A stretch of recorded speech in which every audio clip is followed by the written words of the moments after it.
Hello everyone, मेरा नाम है ज़ारवेंको और आप देख रहे हैं क्रोनोस्फेरिक ज़ारवेंको यूट्यूब चैनल, जहां हम बात करते हैं सुपर हीरोज, साइंस फिक्शन और पॉप कल्चर के बारे में। और इस वीडियो में हम डिस्कस करेंगे उन सभी रीजंस के बारे में जो डेडपूल एंड वुल्वरीन की मूवी को एक टिपिकल एमसीयू मूवी से अलग बनाती है। इस वीडियो को मैंने 5 डिफरेंट पॉइंट्स में डिवाइड कर रखा है तुम्हारे कन्वीनियंस के लिए। और इस वीडियो के पहले पॉइंट में हम बात करेंगे डेडपूल एंड वुल्वरीन के गांड फाड़ आर रेटिंग अडेप्टेशन के बारे में। एमसीयू की मूवीज हमेशा से ही PG-13 रेटिंग के साथ रिलीज होती है ताकि ज्यादा से ज्यादा लोग एमसीयू की इन मूवीज को देख सकें और बॉक्स ऑफिस कलेक्शन के नंबर्स बढ़ सकें। अभी तक एमसीयू के अंडर जितने भी मूवीज रिलीज हुए हैं वो सभी फैमिली फ्रेंडली कैटेगरी में आते हैं, और ऐसा इसलिए किया जाता है ताकि एमसीयू का फैन बेस हर एज ग्रुप के ऑडियंस के बीच ग्रो कर सके बिना किसी रेस्ट्रिक्शंस के। और इन्हीं रीजंस की वजह से मेरे दिमाग में ये सवाल था कि क्या एमसीयू आर रेटिंग के साथ एक अच्छी मूवी रिलीज कर भी पाएगी, क्योंकि डेडपूल एंड वुल्वरीन के पहले एमसीयू ने पहले कभी भी आर रेटिंग के साथ किसी मूवी को रिलीज तो किया नहीं था।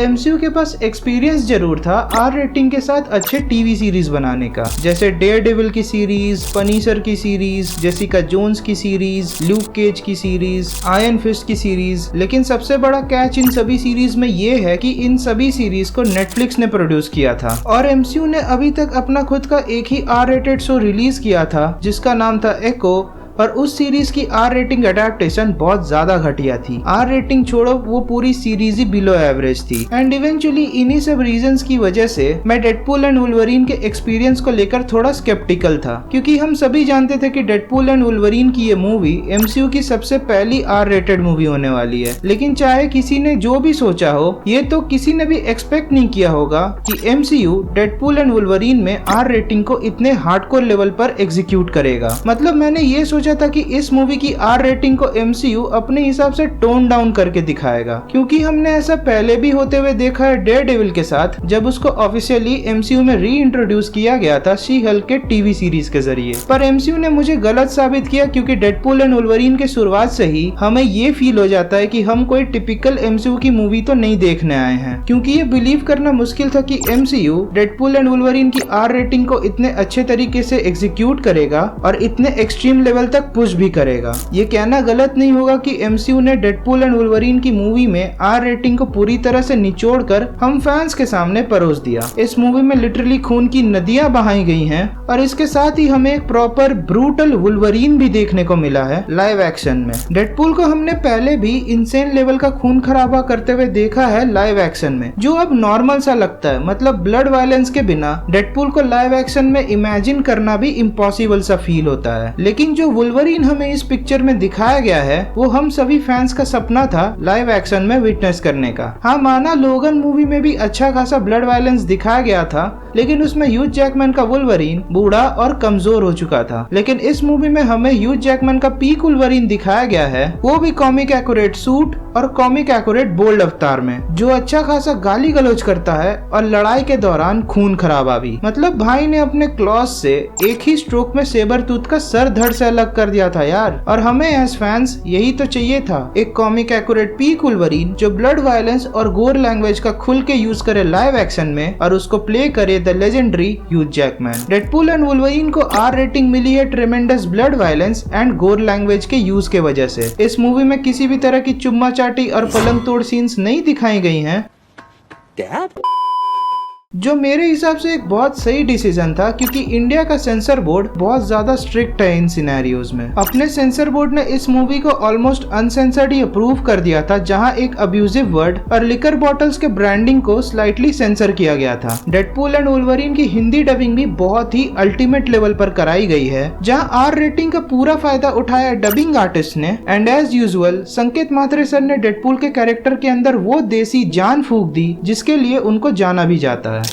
उसे कोई नहीं डरा सकता किसी मंजर से, क्योंकि वो पिछवाड़ा भी खुजाता है खंजर से।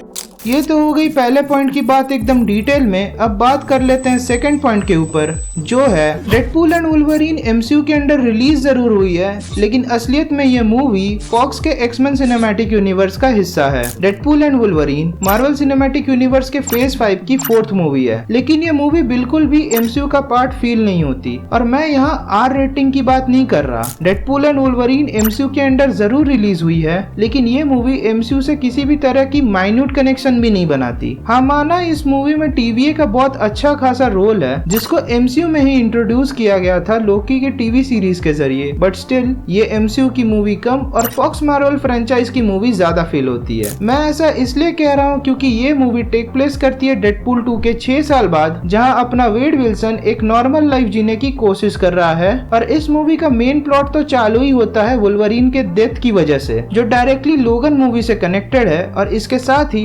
डेडपूल एंड वुल्वरीन के जो लाइव एक्शन कैरेक्टर्स हैं, मतलब ये रायन रेनॉल्ड्स का डेडपूल और ह्यूज जैकमैन का वुल्वरीन, इनको फॉक्स स्टूडियोज के एक्समैन सिनेमैटिक यूनिवर्स में ही इंट्रोड्यूस और एस्टैब्लिश किया गया था ओवर द इयर्स। और हम सभी जानते हैं कि एक्समैन का सिनेमैटिक यूनिवर्स मार्वल के सिनेमैटिक यूनिवर्स से कम्प्लीटली अलग चलता था। और इन्हीं सब रीजंस की वजह से मैं ये डंके की चोट पर कह सकता हूँ कि डेडपूल एंड वुल्वरीन फॉक्स के एक्समैन सिनेमैटिक यूनिवर्स की ही मूवी है MCU के ब्रांडिंग के साथ। जो फॉक्स के एक्समैन यूनिवर्स की आखिरी पिक्चर है जहाँ डेडपूल एंड वुल्वरीन फॉक्स के एक्समैन यूनिवर्स को ट्रिब्यूट भी देते हैं, क्योंकि फॉक्स के वजह से ही हमें लाइव एक्शन में एक्समैन कैरेक्टर्स को एक्सपीरियंस करने का मौका मिला। और माना कि फॉक्स के एक्समैन यूनिवर्स में कंटिन्यूटी और टाइमलाइन के बहुत सारे इश्यूज थे, बट स्टिल फॉक्स के एक्समैन यूनिवर्स ने हम फैंस को बहुत अच्छे से एंटरटेन किया था अपने एग्जिस्टेंस के 20 सालों में, और इस फैक्ट को हम बिल्कुल भी डिनाई नहीं कर सकते। और डेडपूल एंड वुल्वरीन की ये मूवी भी इस बात को बिल्कुल भी डिनाई नहीं करती और फॉक्स के एक्समैन यूनिवर्स को ट्रिब्यूट देने के साथ साथ फॉक्स मार्वल डील को अलविदा भी कहती है, वो भी प्योर डेडपूल फैशन में। अब हाँ, तुम ये भी कह सकते हो कि डेडपूल एंड वुल्वरीन में TVA का बहुत ज्यादा इंपॉर्टेंस है और इसीलिए ये मूवी MCU के अंडर इजीली कैटेगराइज हो जाती है। तो आई विल से ऐसा बिल्कुल भी नहीं है। भले ही TVA को MCU में इंट्रोड्यूस किया गया है, लेकिन TVA बस MCU तक ही लिमिटेड नहीं है। और ये बात हमें लोकी के दोनों टीवी सीरीज और इस मूवी में बहुत अच्छे तरीके से दिखाया और समझाया भी गया है। और इस पॉइंट को एंड करते हुए मैं यही कहना चाहूंगा कि फॉक्स की live action X-Men cinematic universe तभी खत्म हो गई थी जब डिज्नी ने फॉक्स को एक्वायर कर लिया था 2019 में, और मार्वल स्टूडियोज की पेरेंट कंपनी भी डिज्नी है। तो इवेंचुअली फॉक्स और मार्वल एक ही छत के नीचे आ गए डिज्नी और फॉक्स के डील के बाद, और मार्वल को अपने एक्समैन के राइट्स वापस मिल गए।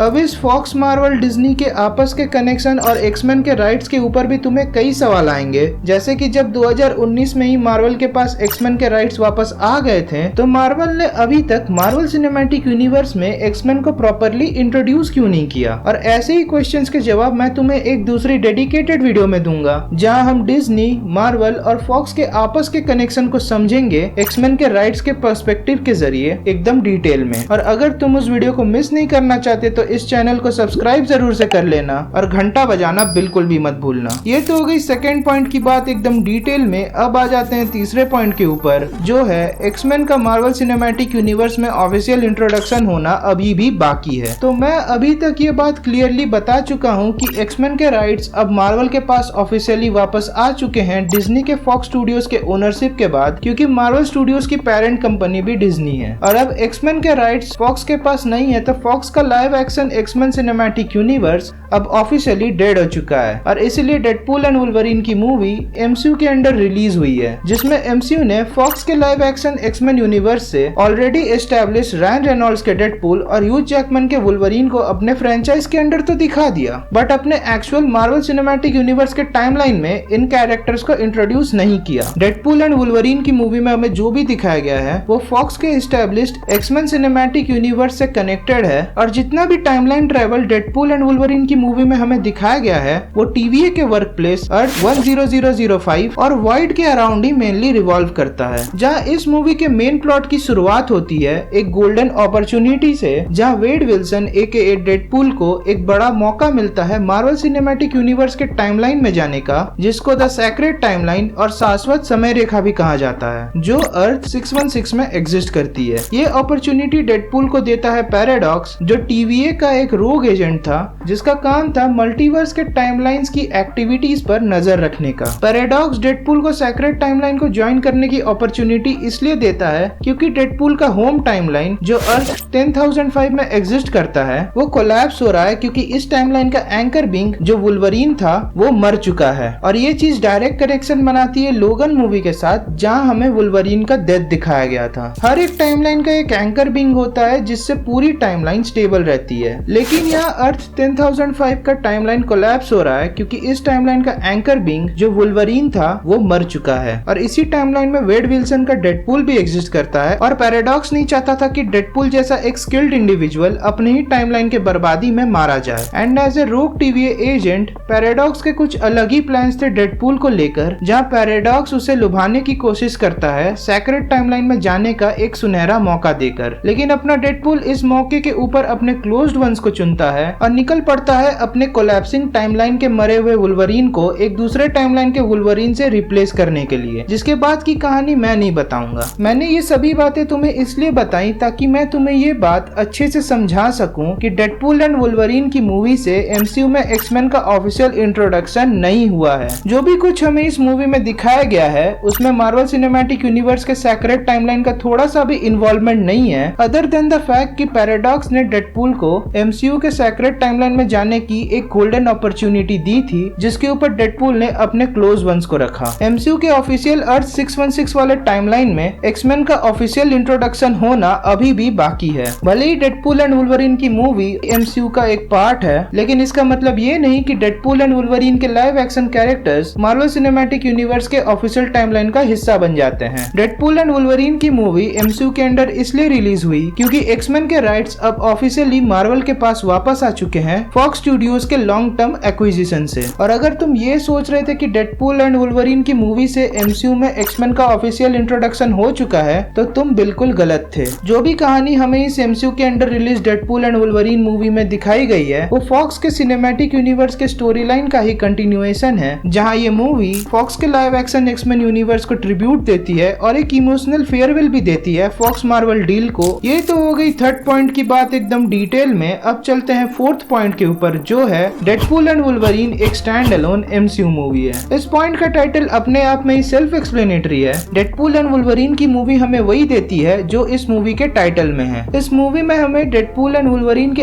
आपस के एस्पेक्ट्स जैसे कि ब्रोमांस, फाइट्स, आर्ग्यूमेंट्स, अनोयंस और हर एक चीज दिखाई गई है जो फैंस डेडपूल एंड वुल्वरीन के इस रोमांटिक रिलेशनशिप से एक्सपेक्ट करते हैं, जिसके ऊपर तड़का लगाया गया है इन दोनों पीक कैरेक्टर्स के पर्सनल स्ट्रगल्स का, जिसमें ये एक दूसरे की मदद करते हैं और एक साथ आते हैं हम फैंस को वो ट्रीट देने जो हम सभी डिजर्व करते थे। डेडपूल एंड वुल्वरीन की मूवी एक no nonsense stand alone fun movie है जिसका काम था फैंस को मजे देना, और ये अपना काम बहुत अच्छे तरीके से करती है। ये मूवी बिल्कुल स्टैंड अलोन परफॉर्म करती है, जहां इस मूवी का पोस्ट क्रेडिट सीन भी स्टैंड अलोन ही परफॉर्म करता है ट्रेडिशनल डेडपूल फैशन में। डेडपूल एंड वुल्वरीन की ये मूवी एमसीयू के ग्रेटर फ्यूचर में कुछ भी सेटअप नहीं करती है और ना ही एमसीयू के फ्यूचर इवेंट्स का कुछ हिंट देती है। मतलब ये मूवी ज्यादातर एमसीयू मूवीज की तरह बिल्कुल भी नहीं है जहाँ फ्यूचर को भी सेटअप किया जाता है मेन स्टोरी लाइन के साथ। ये एक इंडिपेंडेंट फन मूवी है जिसका मेन फोकस था फैंस को एंटरटेन करने का और फॉक्स के live action X-Men cinematic universe को एक अच्छा ट्रिब्यूट और फेयरवेल देने का भी। और ये मूवी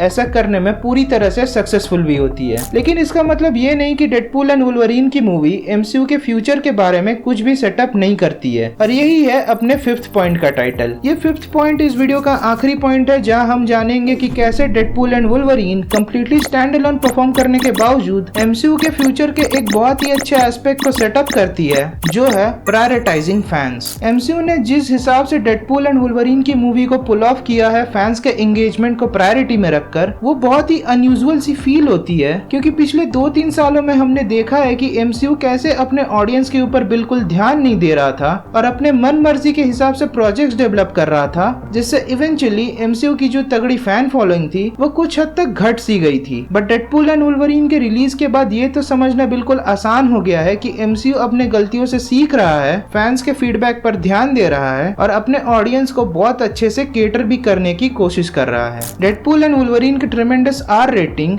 और कैमियोस के इंट्रोडक्शन से ये तो समझ में आ ही रहा है कि एमसीयू अब से अपने फैंस के केटरिंग को सबसे ऊपर रखेगी और नए रिस्क भी लेगी, जैसे इस मूवी के आर रेटिंग के अडेप्टेशन के साथ लिया है। डेडपूल एंड वुल्वरीन के रिलीज के बाद हम फैंस की एमसीयू से और अच्छे, इंटुइटिव और वेल रिटन प्रोजेक्ट्स की रिलीज की उम्मीदें और ज्यादा बढ़ जाती है। इसके अलावा डेडपूल एंड वुल्वरीन की मूवी ने हम फैंस को वापस से ह्यूज जैकमैन के वुल्वरीन को लाइव एक्शन में विटनेस करने का एक सुनहरा मौका दिया, वो भी पीक कॉमिक एक्यूरेट अवतार में। और मेरे हिसाब से ये आखिरी बार नहीं होगा जब हम ह्यूज जैकमैन के वुल्वरीन को बड़े पर्दे पर देखेंगे। ह्यूज जैकमैन ने लोगन के बाद वुल्वरीन के कैरेक्टर से रिटायरमेंट ले लिया था अपने पर्सनल स्ट्रगल्स की वजह से, लेकिन इस मूवी के लिए वो वापस आए अपने लेजेंडरी वुल्वरीन के रोल में, क्योंकि उनकी भी इच्छा थी रायन रेनॉल्ड्स के डेडपूल के साथ स्क्रीन शेयर करने का। और अभी एमसीयू जिस डायरेक्शन में मूव कर रहा है उससे फ्यूचर में हमें ह्यू जैकमैन के वुल्वरीन के दिखने के चांसेस और ज्यादा बढ़ जाते हैं।